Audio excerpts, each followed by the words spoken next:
trying to get open, fires away. Bang! It's over! The quick pitch. And Baez sends it deep to left. We saw no light. We saw no signal. Rizzo gets on the top. He makes a catch. Flag looks up. You can put it on the board. Yes! Deep in their own territory, and it's picked over the 25-yard line. He's around for a beat in front. Score! Taves to Beckel. Rose blows in. Shot on the goal. Too big, too strong, too fast, too good. A little bouncer slowly toward Bryant. He will glove it and throw to Rizzo. It's in time, and the Chicago Cubs win the World Series. Ladies and gentlemen, welcome in episode number 16 of the Zoomer Sports Radio. As always, I'm your host, Andrew Moody, and today I'm back with my normal co-host after Will McKinnon replaced him for a bit. Last episode, as he was in Michigan, I'm joined by the great Patrick Adusi. Pat, how are you doing today? I'm doing amazing today, and I am very excited to get back on these podcasts. You know, I've had a little bit of issues with traveling. Yeah, I was in North Carolina, you were in Michigan. Yes, over the past few weeks, but I'm excited to get back into the podcast, and I'm very excited for tonight's episode. Yeah, me too, no doubt about it. I mean, do you want to... I mean, they already saw it in the intro. I mean, this is a pretty hyped up episode. Top 10 Chicago sports moments of the 2010 decade.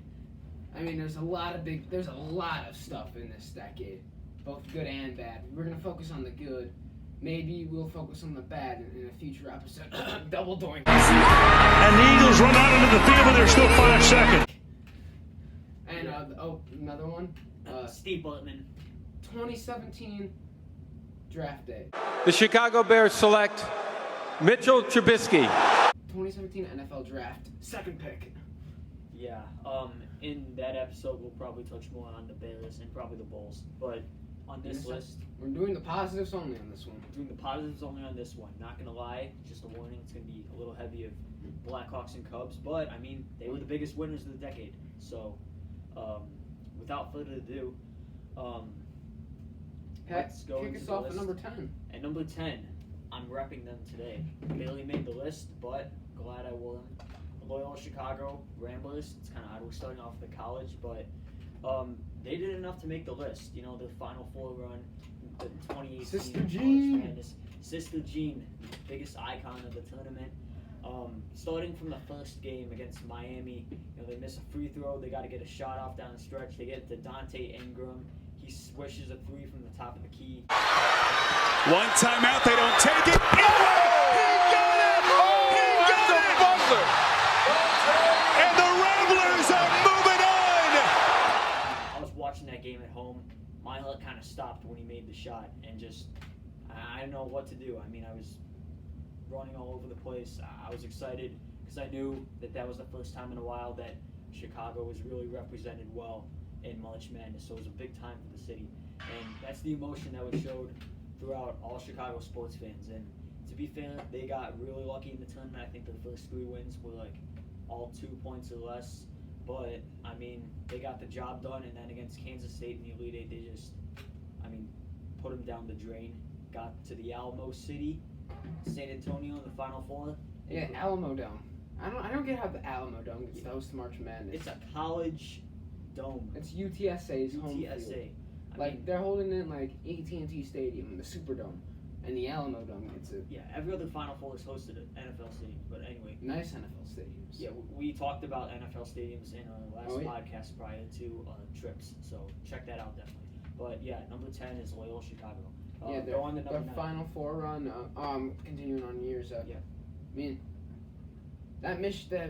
Who was on that Michigan team they lost to? It was Moritz Wagner, Xavier Simpson, Muhammad Abdul, Duncan Raheem. Robinson. Yeah. Charles Matthews. Yeah, good team. Great And then Loyola, you had the 2 kids from Overland Park, Kansas. I think one was Ben something.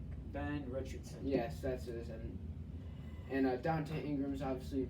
Marcus Towns. Yeah, Dante Ingram's the one known from that team. But at number 9, I will be going with a moment from 2013. It's kicking off the Blackhawks on this list. The Blackhawks appear the most on this list out of any team. They might be tied. They're the most. Yes, Yeah. they are the most. It's Brent Seabrook's OT winner versus the Red Wings in Game 7 of the 2013 Western Conference semifinals. All right, let me paint you the picture here. So, Brent, so this is actually the last game the Red Wings and the Hawks were going to play each other in the same division. Because the following year, the Red Wings moved to the Eastern Conference, and when they realigned, I mean, eventually the Golden Knights came in. Now the Seattle's getting an expansion team. I mean, so and the Blackhawks were down 3-1 in that series, and they were they led the they led the NHL in wins and points, and so they were the number 1 seed, of course. So they were the heavy favorite, and being down 3-1, that's hard to come back from. I mean, only a certain number of teams can do that. Obviously, you got the 2016 Cubs, you got LeBron's Cavs, you had the Warriors against the Thunder. Yeah. Just to blow it again. Just to blow a 3-1 lead. I mean, it's very hard. It's very rare that it happens, that you come back from a 3-1 lead. And then, of course, in that overtime, I believe the score was 1-1. I might be wrong, but it was in overtime. I believe Nicholas Hjalmarsson scored on a goal, but it was called back due to an Andrew Shaw penalty, which I thought was a total bullshit call. I thought it was a terrible call at the time. So I'm like, this is terrible karma. The Hawks are going to lose, and their perfect season's going to be ended by their by the stupid refs. I mean, let's face it, no one likes the refs. We all hate Joe West and Angel Hernandez in the MLB. And another blown call by Hernandez. We all hate the Armando Riverons in the NFL, especially Pat McAfee hates that guy. Oh yeah, for sure. We don't like refs, especially when they blow terrible calls. So I thought this was it for the Hawks. This is where their season was going to end up against the Red Wings, our arch rival. But guess who comes in clutch? Brent Seabrook. He just comes in, takes that slap shot. Two by Bolin. Right back ahead comes Seabrook with a shot. He scores!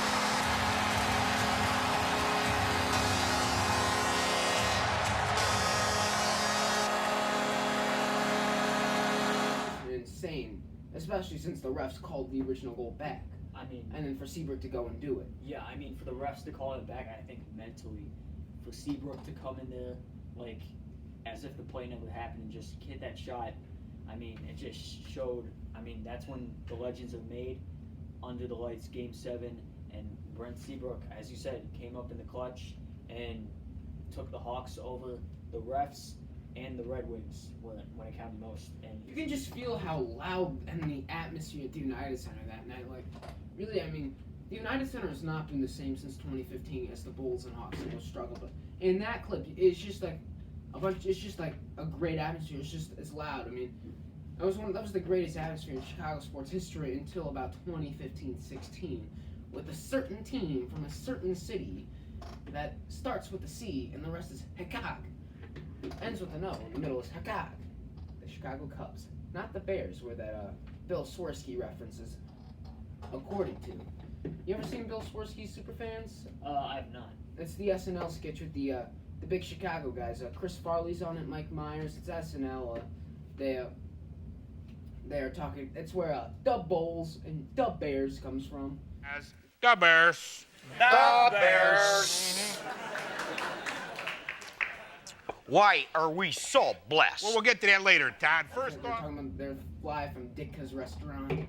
But yeah, so number 9, great. Pat, lead us off at number 8. All right, at number 8, we're going to stay in the United Center, but we're going to go to the other team, the Chicago Bulls, with, if there's anyone who I could give a makeup career to, it would be Derrick Rose. This is the reason why. This was post-Derrick Rose injury, so this is not him in his prime, but it was against the Cavs. Granted, they did not win the series. This is why it's pretty low on the list. But it was an insane moment, especially when Mike Breen, his call here is classic. Looking. Finds Rose. Rose trying to get open. Fires away. Bang! It's over! The Bulls win at the buzzer! I just remember sitting in my basement because I forgot who on the Cavs made a shot, but I think it was LeBron. He just made like a jumper that tied the game, and then there's 3 seconds left. The Bulls have it from they don't have to go full court, but it's on the side, and they get it into Rose. She takes 3 dribbles, step back 3-pointer. I mean, it was well behind the arc. Just banks it in, and I just remember, yeah, he's gonna show the call right now. I was gonna say it. There you go. And he just gets it to Rose, fires away, bang! The Bulls win at the buzzer. What's so classic about these like moments is that Pat and I both remember where we were exactly when these moments happened, and we both took that into account when we made this list. That was very important to us. Like, we had to know where we were when this happened. I mean, Loyola, Danton, we've literally every the first 2, we've all said where we were exactly. I was watching the game at school on my Chromebook. Yeah, I was actually watching it when I just got home at like 3:30. Yeah. The Dante Ingram shot, and then like the Rose buzzer beater. I was up in my parents' room watching it on their TV. I mean, we all know. I mean, we all know exactly where we were for all of these. That's why these moments are so special to us as Chicago sports fans. That's exactly what makes them memorable. Okay, you want to go on to number 7? Yes, number 7. I really took this is actually a kind of a weird one because it's the 2015 Blackhawks winning on home ice at the United Center in Game 6. Definitely their third in 6 years, 5 years, third in 5 years. 5. Yeah, just insane. Just Patrick Kane's goal to make it 2-0. Duncan Keith winning the Hart Memorial Trophy. Or no, he won the Conn Smythe. My bad. That's the most valuable point. He won the Conn Smythe. And just like how loud that was, just like Crawford throwing off all his pads and they won. I mean, and wonder where I was? It was not in the conventional location when I saw this. I was in Hutchinson, Kansas. Do you know where that is? Around, yeah, I get the general idea. It's 45 minutes kind of north of Wichita, Kansas, which is actually like the fast food capital of the world, if you didn't know. But yeah, Hutchinson, Kansas. I was at my we just got home from Prairie Dunes, the golf course that we were playing that day. My dad's a member at, and so we were playing there, and we come home for the Hawks game, Game 6, and we were at this Hampton Inn. The TV was not a good TV at all. No HD, just watching it. It was low quality, but I remember them winning. Granted, would I have loved to have been in Chicago there? Yes, of course I would have. You know what? I would rather been in Chicago than Hutchinson, Kansas. Yeah. My dad would probably disagree with that statement because he's literally going to Hutchinson, Kansas like tomorrow. So, but that I don't know. I'll play something for the YouTube. But man, that goal. Just go number 6. Back to go. For the third time in 6 years, the Blackhawks are Stanley Cup champions.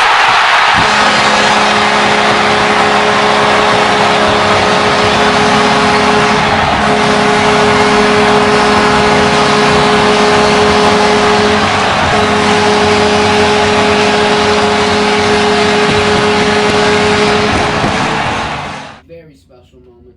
I will play that for the listeners on the podcast. Remember, if you are listening on Spotify, Anchor, Apple, Google, you could, if you want to watch, we have a simulcast with a video on our YouTube page, Zoomer Sports Radio on YouTube. Go subscribe, like, hit the notification bell. Go give it a listen. All right, Pat, lead us on number 6. I think I might as well, before I go to number 6, tell you about where I was for the 2015 Stanley Cup. I was actually with, shout out to Tony Ducey, one of our subscribers. And Uncle Tony! Yeah, the man, the myth, the legend. He was taking me to Enchanted Castle. We just finished up, and it was about the second half. I was watching the game on my phone while I was there, and we went to a bar afterwards. And I just remember, because I just remember the Blackhawks winning the game on home, and this was kind of like the last sort of thing for the. It was like their last run. Really. Yeah, it's their last run because a lot's happened since then. Obviously, Quenneville's gotten fired. I still think that's a terrible move. They hired him with the AAA coach, or not AHL coach of the Ice Hawks, Jeremy Colton. I did not like that move at all. I mean, Quenneville, he's now the coach of the Panthers, I believe, but I think Quenneville, honestly, is the greatest, besides Phil Jackson, is the greatest coach in Chicago history. I would agree with that. and they've not won a playoff series since. So, moving on to number 6. I don't think they haven't even gotten the playoffs since. No, they have. They did? They got swept by the Predators, I think. No, that was still Quenneville. He got fired like the first 5 games of the next season. Oh no, I'm talking about since they won the Stanley Cup. Oh yeah, it's just the Stanley Cup they haven't because they lost the Blues and they lost the Predators and like didn't score a single goal at the United Center. Yeah. Okay, moving on to number 6. This is the beginning of, I don't know if you can call it a dynasty really, but It's gonna be a dynasty. Cubs are gonna win the COVID championship. They're winning it this year. Got a whole new bullpen. I mean, just players and just come to an agreement so we can watch the Cubs Speaking win the of World that, Series. Rob Manfred and NLBPA has declined. They declined the 60. Just don't get me started, Rob Manfred is a bigger clown than Roger Goodell. Dave Portnoy might disagree with that, but Rob Manfred is a clown. Dave Portnoy, best guy on Barstool. If he is listening, please make a Rob Manfred clown shirt on Barstool. You know what? We should make them. We should. We'll have some shirts coming for you guys soon. We can promise you that. But anyway, number 6 is when the Cubs beat the Cardinals in the NLDS 2015. I just remember, I believe it was Steven. What's his name? Steven Piscotty. He's on the A's Piscotty. now. Yeah, Steven Piscotty's on the A's now. I just remember that final strike. The Cubs had won the game. And then I believe They're up is that 6-4. Chapman pitching or is that Rondon. Chapman joined the next season. They're up 6-4, and Piscotty was the tying run at the plate, so he could hit a homer to tie the game, and all hell could have broken loose. The Cubs could have lost. I just remember the strike, and then Piscotty was looking for the drop pinch, so he just started sprinting, and that was it. He got him! A strikeout! The Cubs win! The Chicago Cubs are heading to the National League Championship Series! I mean, even though, granted, the Cardinals had won the division by only 3 games. But guess who beat someone that matters? The Chicago Cubs did. Greatest baseball team to ever play the game. No doubt. And that's what catapulted them into, obviously, the NLCS, where they lost. They got swept by the Mets, but we don't talk about that. They won the World Series in 2016 the next year. What have the Cardinals done since then? Absolutely nothing. It was just insane. I was actually watching that with my family up in the TV room here at the studio. Yeah, I was watching that game just in my basement with, I believe I had my mom's side of the family, so a couple of my uncles were over. And yeah, it was just, even though some of my cousins are Sox fans, I just got to rub it in their face. Also, they were there. So yeah, Sox haven't done anything since 2005. That's why the Sox will not be on this list, and the Cubs will be dominating this list. And the Sox might make the worst list. Like, who hires Robin Ventura as your manager? No, the Sox, they're like a Hey, they are coming up, though. I will say. Rick Hahn has done a great job. I mean, Eloy Jimenez, Luis Robert, Lucas Giolito. The White Sox are a team that will be scary in the upcoming future. But 2020 and 2021, will the Cubs still have their core? We're going to the playoffs. We're going to win it. Go, Cubs, go! All right. You want to move on to number 5? Number 5. We have... This is really, like, just talking about the dominant season. Was it the 2010-11 season? Yes, it was. Derrick Rose holding up, he won the MVP trophy. Youngest MVP in the history of the league. Just David Stern talking and then giving him the trophy and just him holding it up. This moment is in the top 5 because, one, it's really the lone bright spot the Bulls have had. I mean, really, what else? Joakim Noah beating the Brooklyn Nets without Derrick Rose. That's really it. A little span of winning the first 2 games in Boston. Yeah, then Rondo got hurt. But I mean, other than that, what do you got? But listen, Derrick Rose is special. I mean, if he doesn't get hurt, he's a Hall of Famer, no doubt about it. Like, just when you have a guy who's the youngest NBA MVP, he's got to make your list. I mean, he was insane that year. No, when he's healthy, he's an absolute beast. Like he's still good with he was with the Pistons. He was good. Yeah, I would have picked him to be an All-Star personally, even though the Pistons were having a horrible season. But I mean, this guy doesn't get the credit he deserves. He still deserves to have a stable job in the league, and he deserves to make money. He deserves to get a lucrative deal. yeah, I just think injuries have cost him. But he's the youngest MVP in NBA history. Like, he's got to make the list. And what I hope is that sometime in his career, well, I just hope this. I hope Derrick Rose comes back to the Bulls. I really hope Derrick retires as a Bull. No, I think that would definitely be something he'd be considering. Because he's from Chicago. Yeah, he was from Simeon. Went and played for Coach Calipari at Memphis. Yeah. Lost to Mario Chalmers making that shot with your Kansas Jayhawks. Yes, sir. The Kansas Jayhawks. All right. Number 4, Pat. All right. You know what? I'm going to take this. Number 4. All right. Big series was the Boston Bruins. I mean, listen. Boston, you win too much. How many have the Patriots won? 6 since 2000? 6. Red Sox have won 4. Bruins have won 1. And the Celtics have won won 1. You win too much, all right? All right, boss? You're spoiled. All right? So, here. Hawks, thank you for letting us have the dynasty, because you had going into Game 7 in the bag. You could have easily won this series. You up 2-1 with 1:30 left in Game 6. You could have easily made us come home for Game 7. You guys probably would have won. But guess what? You didn't. Because Claude Julien, your coach at the time, he's a clown. Let's just face it. Tuukka Rask, not clutch. All right, but Brian Bickle, Tays passed it up to Bickle. Bickle gets in for the one-timer. 2-2. Minute 16 left on the clock. We're going to overtime. We have a shot at this. We don't want to go back to Chicago. We want to win here at the Garden. That would be sick, just to rub it in the Bruins' face. Guess what? 17 seconds later, Dave Bolland. He goes and picks it, makes it 3-2, throws his gloves off like it's an OT winner. I mean, didn't have to, but it was sick. 3-2. Hawks end up winning it. It was literally the greatest 17 seconds in hockey history. No, I don't think anyone could argue that. No, that is the greatest 17 seconds in hockey history. The most eventful 17 seconds, no doubt. Okay, moving on to number 3.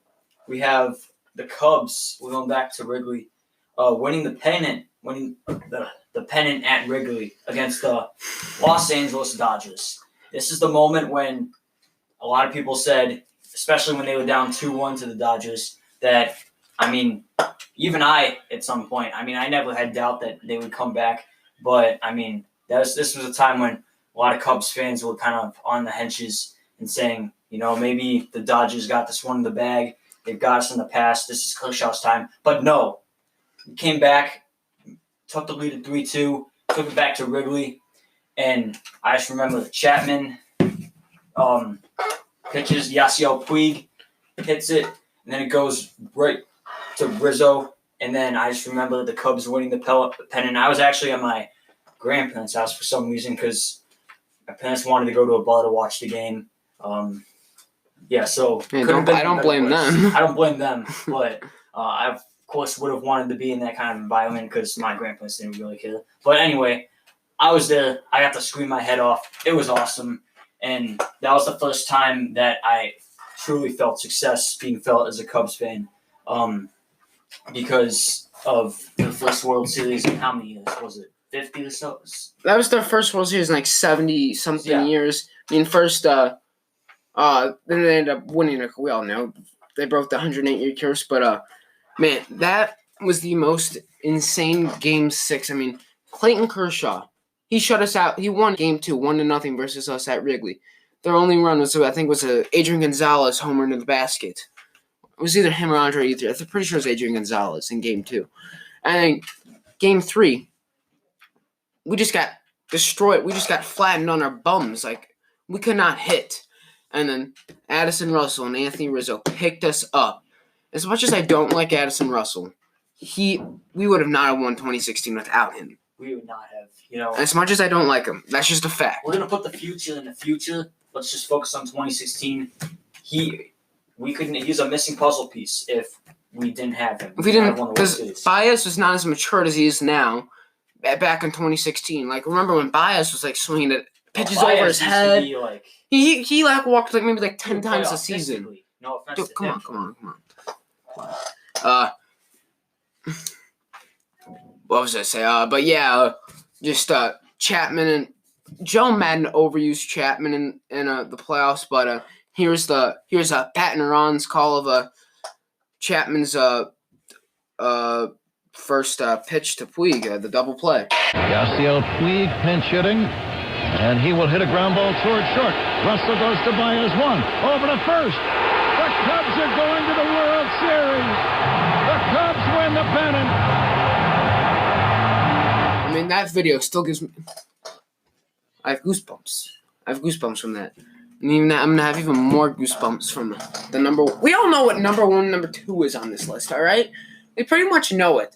But are we gonna say it? No. You're gonna have to continue to watch or listen. Come on now. You really think we're gonna do that? Come on. No, you're gonna have to get context clues from us as to what we're talking about. All right, Pat. Number 2. Let's see, 2010. It's a hockey game played at the United Center. No, it was actually at it was the Wells Fargo Center now, but it was like the Wachavi. I don't know how to pronounce it, but it was June 9th. I remember that because it was on my dad's birthday, June 9th, and it was away at the Flyers arena, what's now known as the Wells Fargo Center. Let's just call it Wells Fargo Center. Or the Joel Embiid Center. Yeah. He's the one that owns that joint. But so they're playing there, and then they haven't won there yet. They've won their 3 games at home. They haven't won on the road yet. So yeah, this game they were up 3-2 in the third, and then the Flyers come back and tie it 3-3, and then we got to get to overtime. So we all know all hell can break loose in overtime. We've seen it. We've seen the 3 overtime game versus with the Bruins and Andrew Shaw, and then before we get to number 1, we will do some honorable mentions. But before that, Pat, talk about number 2. Yeah, so number 2, this is I'm not even going to pronounce the stadium's name. We'll just say the Wells Fargo Center. But it's the Flyers and the Hawks 2010 Stanley Cup Final. The Hawks are up 3-2. Flyers come back to tie the game, and then the stadium's loud and energetic because they think that the Flyers are going to use the momentum and just get this one in the bag. But then in overtime, Patrick Kane, the man, the myth, the legend, the savior of this franchise. Right there. This is what this bobblehead is here from. That's the 2010. And he comes up in the clutch and he gets the overtime goal. Secures the Blackhawks' first Stanley Cup in 50 years. 40 years. First of 3 in this 5-year span. Dynasty. Patrick 6 Kane. span, my guy. Great. One of the greatest wingers, if not the greatest, to ever play hockey. And Pat, want to know that quote that just totally described that series or that event from was Doc Emmerich's quote. There, we saw no light, we saw no signal. That quote. All right, here's the highlight. To be taken by Campbell. Here's Campbell handing on to Kane again. Lots of head fakes there trying to shake Timonen. Threw one in front. Oh my, it rattled around and it kicked on back and they score. We saw no light. We saw no signal.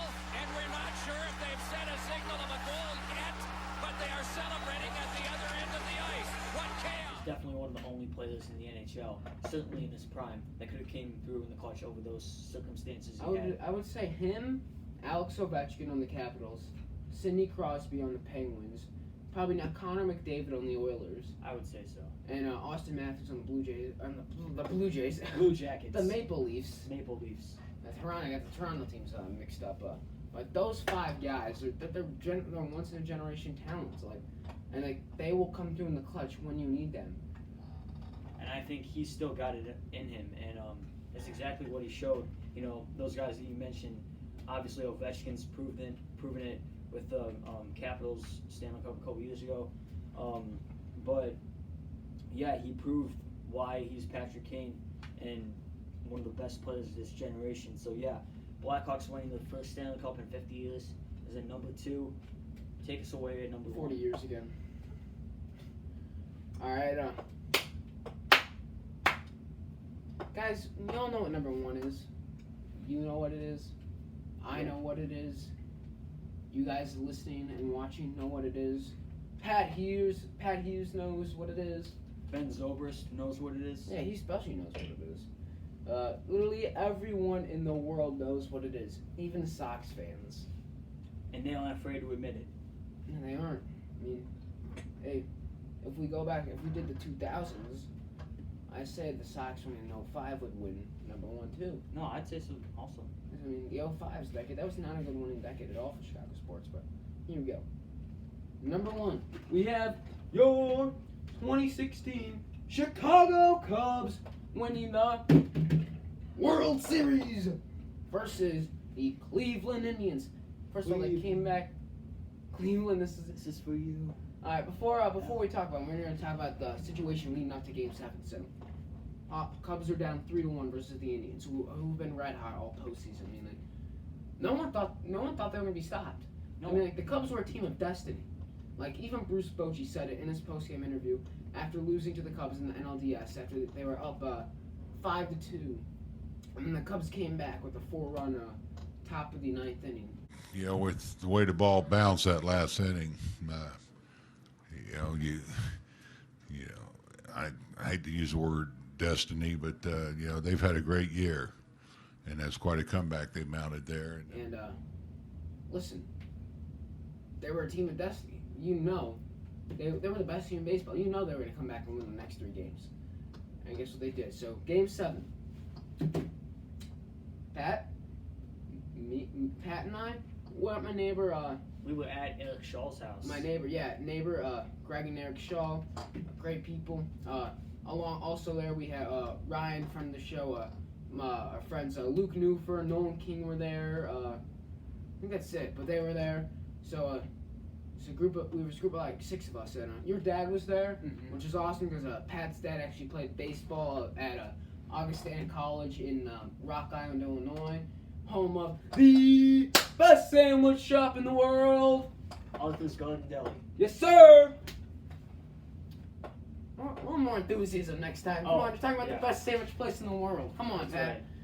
Right. Yeah. Anyway. So your dad, he just spits baseball knowledge. He's like John Smoltz. He's like just pew pew pew. So he actually has a record of most hits batting in the start of game. And he was a pitcher, so yeah, he just spews off baseball information, and it's awesome to watch with. But everyone is nervous. We're all gonna wet our pants just from like nervousness, and like we're literally like.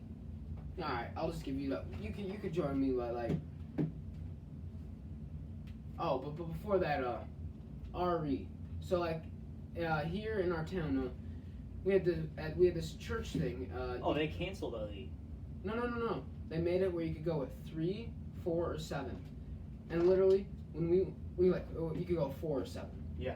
And literally at that 4 o'clock, I've never seen the church that packed in my life. No, who would come at 7? Literally everyone that had to go was in there. There was like standing room only. It was like going to the World Series. Literally, pretty much. You could not get a seat no pews were open. Every pew was filled down. So everyone was there. So everyone wanted to get home, watch Game 7. Everyone was nervous or confident. So like, first it was a 2-1. It was either a 2-1 or 2-2 pitch. Dexter Fowler. Boing! Knocks it into center field. Leadoff home run. Dexter Fowler. So just that just was insane. That was the first time I ever had a leadoff homer in Game 7 of the World Series, and then it was a wild game. That was a wild game. I mean, early on, Chris Bryant knocking over the catcher. We all thought we had it in the bag because we actually had a pretty sizable lead like halfway through the game, so we were just thinking it was a cakewalk from there. But then baseball's never a cakewalk. Come on, man. Yeah. It's not basketball. I mean, you get the point. We were rolling. We just run watched the last 2. You know the story was going to be. We won the last 3 games, and then Big Daddy Ross hits the home run. Oh, but before we get there, Ross comes in the game. We're up 5-1. Lester here throws a ball in the dirt, hits Ross in the head, and then Ross falls on his butt like this. And 2 runs end up scoring to make it a 5-3 game. Which I mean, we all know basic math, and we all know baseball. Well, you should know math and you should know baseball. That's just us. That's just common sense. But yeah, a 4-run lead is better than a 2-run lead. It's like guy gets on base, 2-run lead, home run, tie game, whole new ball game. So this is a whole new ball game. Like, I mean, Baez also hit a homer that game. He did. Make it a But like Ross, I mean, I like watching his it was the breakdowns on the Cubs YouTube page. Check it out. It's David Ross. He broke down his Game 7 homer, and he talked about how he made this pass ball that allowed 2 runs. So he's like, he had to make it up, and since he caught Andrew Miller in Boston, who was pitching at the time, he knew his stuff. So Ross, he knew he had to do something, and Ross just hit in that homer in the center. When he shook, I was like, sell out to Heater.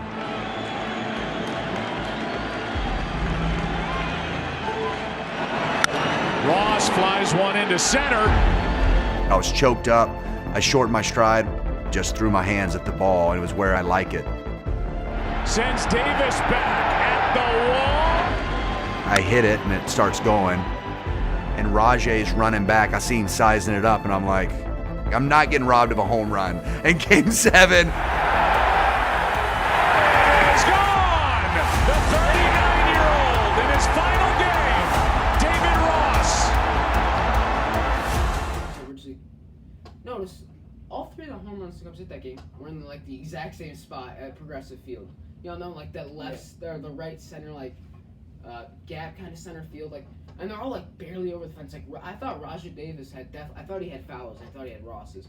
Baez was a little further, but man, this it was just insane. And then Joe Buck going, the 39-year-old in his final game. But I mean, it was just a magical season. Then literally, Joe Madden had some questionable calls in that game, like bringing in Chapman way too early. I mean, Rajai Davis, oh my God. Oh, off the camper in the left field tie game at 6. God, I remember throwing my hat at the Shaws. Same. And then I remember... I don't like thinking about that. I mean, Game 7, a lot of good feelings. That was not a good feeling at all. Thinking about that just gives me... Just gives you nightmares. Anxiety. Gives you nightmares.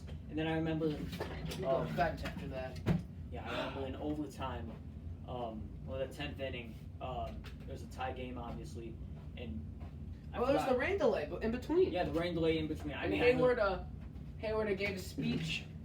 They were going to try to resume the game possibly the next day. I was just thinking, no, I couldn't. They got to play it. I would not be able to sleep that night.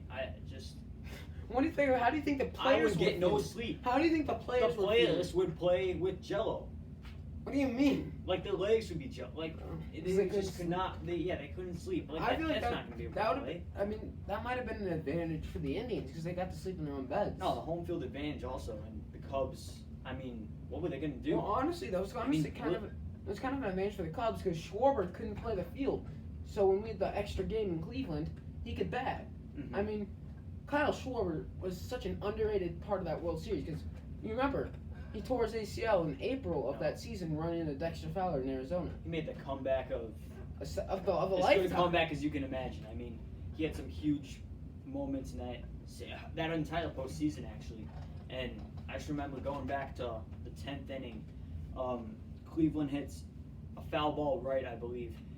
I'm looking at it on the screen, the angle that I was sitting at. I'm thinking it's a homer. So when it was a foul, I was just on the ground, face planted for a good about 30 seconds because it was just a huge sigh of relief. And from that point on, I was just hopeful that we could hold on for 3 more outs so that we could get a chance to seal it, which we ended up doing. And you got the final play? Pat Hughes, the greatest announcer in baseball history besides Vin Scully and Bob Uecker. I love Pat Hughes. Should have won the Ford Frick Award, should be in the Hall of Fame. Pat, if you're listening, you belong in the Hall of Fame. You belong. Hawk Harrelson, I mean, he just got in, but Pat deserves it more than Hawk. But here, Pat, take it away. Right.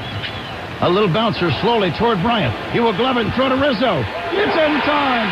And the Chicago Cubs win the World Series. The Cubs come pouring out of the dugout, jumping up and down like a bunch of delirious 10-year-olds. The Cubs have done it. The longest drought in the history of American sports is over, and the celebration begins. this call was so iconic, they made this bobblehead of him. The Bobblehead Hall of Fame, who we mentioned in earlier episodes, love them. They made Trubisky. They made some other bobbleheads we have. They made this bobblehead. I mean, it talks. I'm not going to play it because you literally just heard the call, but Pat is actually signed by Pat Hughes as well. I mean, awesome dude. Very nice guy. I see him at Cubs convention every year. But, I mean, it's awesome. I mean, that rounds up the list. But, we forgot to do honorable mentions. But here, I'll give you some honorable mentions. We have Marion Hossa's goal in 2010 versus the Predators in overtime. I mean, before that, he just had a 5-minute game misconduct. And he almost blew the game for the Hawks. But he comes in, right from the box, goes and scores. Pat, do you want to talk about the one of the Bears moments we had? Yes. If we had any, because really, all they did was win they won in 2011 and 2018. But there's not like really a moment like that everyone remembers. If we were considering any Bears moment, it would be from the season 2018 when they won the NFC North. You know, the Eddie Jackson, I mean, he just had like a boatload of pick sixes, but the one against the Vikings on Sunday Night Football is the one that stands out the most. But I mean, what do we really remember that from that season? I mean, we all remember Double Doink. Really, we all remember that season for that. You know what? Looking back at that season, we were on Sunday Night Football so many times, which is so nice because Al Michaels is the greatest football announcer I've ever heard. I love his voice. I love how he calls the game. I mean, Chris Collinsworth, great as well. He's not as good as Tony Romo, but Chris Collinsworth is still state of the art. Yeah, you know, Joe Buck. I mean, I don't want Joe Buck. I don't even want to go there. Here, Joe Buck. I think he's way better at football than he is at baseball. Well, yeah, I agree with that. Joe Buck and Troy Aikman, they're a good team. Joe Buck's not bad at football. I mean, he had a good World Series call for the Cubs, but Joe Buck, I mean, he gets a lot more hate than he deserves. Yeah, I mean, granted, he does have some boring calls like Mitchell, down. Cousins, downfield, and the pass is caught. That's Diggs. No, dude, he was like screaming, Diggs, sideline, touchdown. No, I'm talking. Well, yeah, his great moments, his great moments are amazing, but his regular calls are just kind of lousy. What a disgusting act by Randy Moss. But I mean, Joe Buck, I mean, he gets a lot more hate than he deserves. I love his call in 2011, David Freese. We will see you tomorrow night. Joe Buck gets a lot more hate than he deserves. I mean, granted, he is way better at football than he is at baseball, in my opinion, but I think he's not that bad. No. Honestly. But he's definitely a little bit. He gets too much hate. But is he the best announcer? No. He's a good announcer. He's a solid announcer. I mean, yeah. Obviously, I like Al Michaels and Jim Nantz better, but really, I mean, we all know the Monday Night Crew is a mess. Bring McAfee. Pat McAfee deserves the Monday Night Football job. Pat McAfee. I mean, he deserves the job. Come on now. Everyone wants him to get the job. ESPN, do the right thing and give him the job. This guy's gone through so much like harassment. You know, saying a punter. Punters are people too. I mean, listen to his podcast. Listen to him. He was calling XFL. He's on College Game Day. He calls college football. Dude, he does so much stuff. He deserves the Monday Night game. If Monday Night Football, I would not be surprised if the ratings went up past Sunday Night Football. I would not be surprised. No, they wouldn't go up past Sunday Night Football. Past Thursday Night Football. They would definitely go past Thursday Night. But they would definitely go up. And ESPN, their Monday Night Football is just going down. I mean, that's what happens when you put Booger McFarland in the booth. Like, come on. Everyone hated him because of the Boogermobile. And the CBS Sports announcers as well, you know. They're awesome. Andrew Catalan. Oh, you're talking about the other ones. Yeah. Iron Eagle's good. The GOAT, Greg Gumbel. And Gumbel we trust. Can we just... Greg Gumbel is not a good football announcer. Can we just acknowledge that? He's decent. He's not that good. He's decent. We all know Greg Gumbel is the greatest studio host in college basketball history. No, that I will give you. He's the Come best. on, and Gumbel we trust. Hey, you gotta give him respect for football. He is a decent third announcer. Hey, for football, he's decent. I can't give him that much hate. I mean, he's not great, but he's decent. He does. Yeah, he's decent. Iron Eagle's good. Him and Dan Iron Fox. Eagle, I love Iron Eagle. His calls. Brian Anderson, I really love for basketball. Yeah. But granted, he is the Brewers announcer, so. What do you say? But the other honorable mentions, we're kind of going over time. Our director's giving us the thumb, the sign. The director's the chair right there. We're a two-man team because we don't need no director. But we also have David Bodie's walk-off in 2018. Bodie! Santa Maria! Matt Vasgersian's calling Sunday Night Baseball. Great moment. What was it on Northwestern, Pat? You want to talk about? Yeah, the year that they made the first ever NCAA tournament. I remember the full court The pass. crying kid. Yeah, the crying kid. To the ground.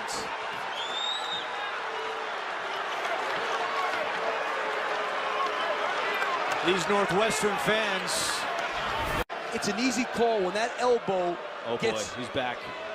Oh, jeez. Poor kid. I mean, I would blame them on his parents more than anything for getting him that, obsessed into, But, I mean, I can't blame him because he's a passionate fan. Can't be mad at that at all. But, yeah, against Michigan, that's what... Well, he turned himself into a meme. That's the problem. I mean, and the commercial actually paid for him to use him in the commercial. I believe it was a Pizza Hut commercial. But anyway, hey, no one out Pizza's the Hut. Come on now. But yeah, that was the win that secured them in the NCAA tournament for the first time. Go Cats. Go Cats, boy. Go Tigers. Go Tigers. Shout out to Coach O. But Chris Conn, Northwestern, that's just a miracle run because really they haven't done anything. No, I mean, ever since. They could be on a top 10 worst sports moments list for that goaltending call. But we'll talk about that in the next video. If we in videos coming soon because, hey, NHL and NBA, they're both coming July 30th. So once we get to July 30th, expect more shows to come because we'll actually have real sports to talk about. Yeah, we'll actually have a lot to Not talk just about. golf and NASCAR. No offense to golf and NASCAR fans. I love watching NASCAR. Golf is fun to watch. Golf is it's decent to watch. Tiger Woods, Peyton Manning, that was fun. But hey, we want the Major Four back. We all do. Absolutely. I want my favorite sport of all time, NCAA football, to come back. Yours is NCAA basketball. We all want this to come back, but that rounds out our list of the top 25 Chicago sports moments. A lot to talk about. It was a great show. It was great to be back, Pat. It was a great comeback, great show. Very excited to continue the upload of episodes for you guys. We've been a little bit lousy of it as of late, but we'll get back to you and no problem. And yeah, that rounds out the video for today.